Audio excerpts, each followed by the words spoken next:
ఆంధ్రప్రదేశ్ ప్రభుత్వం కౌలు రైతుల సంక్షేమానికి పెద్దపీట వేస్తుంది. ఆంధ్రప్రదేశ్ ప్రభుత్వం కౌలు రైతుల సంక్షేమానికి పెద్ద అడుగు వేసింది. భూమి లేని కౌలు రైతులకు ప్రత్యేక గుర్తింపు సంఖ్య అంటే యూనిక్ ఐడెంటిఫికేషన్ నంబర్ ఇవ్వాలని నిర్ణయించింది. ఇప్పటి వరకు సొంత భూములు కలిగిన రైతులకు మాత్రమే ఈ గుర్తింపు ఉండగా, ఇకపై కౌలు రైతులు కూడా ఈ ప్రభుత్వ పథకాలు రాయితీలకు అర్హులు అవుతారు అని చెప్తున్నారు.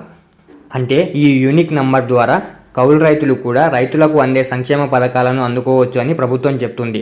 ముఖ్యమంత్రి చంద్రబాబు నాయుడు గారి సూచనల మేరకు వ్యవసాయ శాఖ ఈ ప్రక్రియను ప్రారంభించింది. ఇప్పటివరకే సంబంధిత అధికారులు పలు సమావేశాలు నిర్వహించి గుర్తింపు విధానం, సాంకేతిక ప్రక్రియలను సిద్ధం చేశారు. అవసరమైన పరీక్షలు పూర్తయ్యాక ఈ పథకాన్ని అమలు చేస్తామని చెప్తున్నారు. అయితే ఇది ఇప్పటి వరకు దేశంలోనే ఎక్కడా లేదు. దేశంలోనే తొలిసారిగా ఆంధ్రప్రదేశ్ ప్రభుత్వం కౌలు రైతులకు ప్రత్యేక సంక్షేమ విధానాలను రూపొందించింది. CCRC కార్డులు ఉన్న రైతులు గడువులోగా ఈ పంటలో తమ వివరాలను నమోదు చేసుకోవాలని అధికారులు సూచిస్తున్నారు. ఆంధ్రప్రదేశ్ ప్రభుత్వం తీసుకొచ్చిన ఈ కొత్త వ్యవస్థ ద్వారా కౌలు రైతులు కూడా సొంత భూములున్న రైతులతో సమాన హక్కులు పొందుతారు. వారికి కూడా రుణాలు, సబ్సిడీలు, బీమా పథకాలు వంటి ప్రయోజనాలు కూడా సులభంగా అందేలా చర్యలు తీసుకుంటున్నారు. రైతులు ఈ అవకాశాన్ని సద్వినియోగం చేసుకోవాలని ప్రభుత్వం పిలుపునిచ్చింది. ఇలాంటి మరిన్ని ఇన్ఫర్మేటివ్ వీడియోల కోసం మన ఛానల్ను వెంటనే సబ్స్క్రైబ్ చేసుకోండి. వీడియో నచ్చితే ఒక లైక్ చేసేయండి.